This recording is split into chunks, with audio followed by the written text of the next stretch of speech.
All right, peeps, welcome to Week 10, and we're getting down to crunch time. In fact, you only have about 4 weeks left to make your playoff push, so you better get on that. It's also the last week for buys this week. If you have a Green Bay, New Orleans, Oakland, or San Diego player, you're going to need to replace those, and we're here to help you out. Mean Johnny Green, he's really mean. Mean Johnny Green, did we mention that he's mean? I told you not to pick that dude, but his team, well, they suck. His arm's more suited for flipping burgers. You picked a Browns player?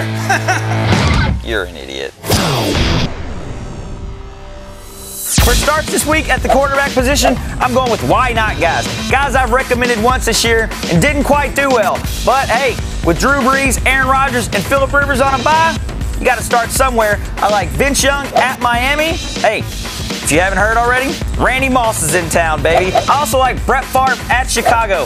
Honestly, I can't believe I'm doing this as I've kind of bagged on the guy, but he's coming off a 400-yard game and looked halfway decent. At the running back position, I like Ronnie Brown at home versus Tennessee. If the Baltimore game taught Miami anything, it's that they need to run the ball. Brown was solid against the stout Baltimore defense and could be even better against Tennessee if given the opportunity. I also like Brandon Jacobs at home versus Dallas. New York is rolling on offense, and the big D stands for disarray. That defense is really struggling. At the wide receiver position, I also like Steve Smith at home versus Dallas. Like Brandon Jacobs, he should see plenty of action against that terrible defense. They look like they've already folded the tent for 2010. I need to see this play like I need a hole in the head. I also like Mike Williams at home versus Carolina. He leads Tampa Bay in almost every receiving category and hasn't shown any signs of hitting the rookie wall. Until he does, he should be in your starting lineup. At the tight end position, I like Jacob Tamme versus Cincinnati. In 2 games, he has 2 touchdowns and 17 catches. He picked up right where Dallas Clark left off. For Week 10 on defense and special teams, I like Detroit at Buffalo. It's another week and another loss for poor Buffalo. Detroit, however, can be hit or miss on defense, but against Buffalo, odds are they'll hit. I also like San Francisco at home versus St. Louis.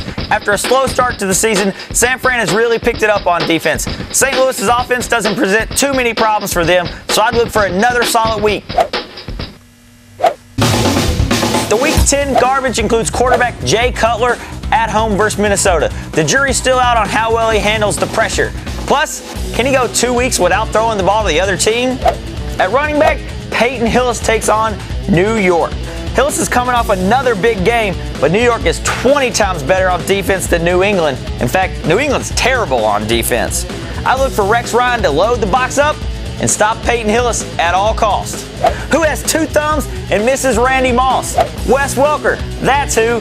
In the last 3 games, he has a combined 19 points in PPR leagues. That is not good. Not good, my friend. Given the state of the tight end position, you probably can't afford to set Jason Witten, but I would recommend you do. Dallas is a complete train wreck right now. In fact, I'm going to give an honorable mention set to Miles Austin at the wide receiver position. They can't throw the ball right now for anything. On defense, I'd avoid New England. In fact, I'd call them Old England. Pittsburgh's pretty darn good on offense, and Old England, well, they ain't very good on D. All right, well, now we're ready for Week 10. If you have any questions or comments, think you may need a little help making the playoffs, you can hit me up at meanjohnnygreen@gmail.com. Otherwise, check out my Week 10 updated player rankings at 963jackfm.com. Until next week, I'm Mean Johnny Green, urging you to live the fantasy.